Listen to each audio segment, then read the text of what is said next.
is Juliana, and I'm going to be telling a folktale that originated in China. It's called The Most Beautiful Thing in the World. Long ago, in the kingdom of Yang'an, there was a king who needed to decide which one of his 3 sons he would pass down his crown to because he was growing old. So he sat his sons down and told them each, "Whoever finds me the most beautiful thing in all the land can win my crown and rule this kingdom." The sons happily agreed to this offer, and they each went on their ways to find the most beautiful things. But the father said, "You have only 9 days to find me this thing." The first son went through marketplace after marketplace, trying to seek this most beautiful item, and he came across beautiful golden robes and silken tapestries, but still he didn't know what the most beautiful thing was, until one day he came across the most beautiful painting he has ever seen. It was so lifelike that the grass looked like it was swaying in the wind. And the first son thought to himself, this is the most beautiful thing in all the land. Surely I'm going to get the crown. And so the first son sat back to the kingdom and tried to present his item to his father.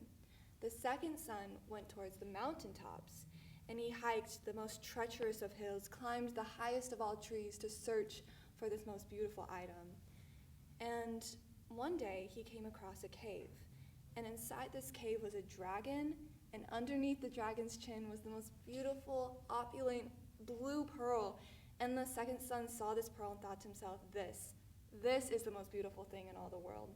So he waited until nighttime, till the dragon was fast asleep, and he snuck into the cave and stole the pearl right from under the dragon's chin and sat back to the father's kingdom, thinking to himself, he's going to get the crown. Now the third son, he went towards his village, and when he was searching for the most beautiful thing in all the world, all he was met with was sadness and despair, because all he saw were people homeless and needing shelter and food, and he didn't find any beauty in that. So one by one, he gave off his golden coins, and suddenly the people who couldn't afford food could buy food, and he helped people build shelter, and suddenly the village was flourishing. But the third son, on his 9th day, had to set back home empty-handed. So when it came time for all 3 sons to present their most beautiful thing in all the world, the first son hands over the painting, the second son hands over the pearl, and the father exclaims that they are quite beautiful items that they have found. But when the father turns to the third son and sees the son frowning, he asks the son, "Why are you frowning, son?" And the son only replies, "Father, I am so sorry. I have nothing to show you I'm worthy of your crown."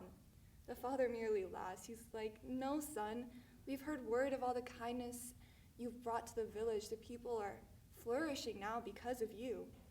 And the third son, because of his kind heart, was the most worthy of this crown. And his kind heart was the most beautiful thing in all the world. Thank you.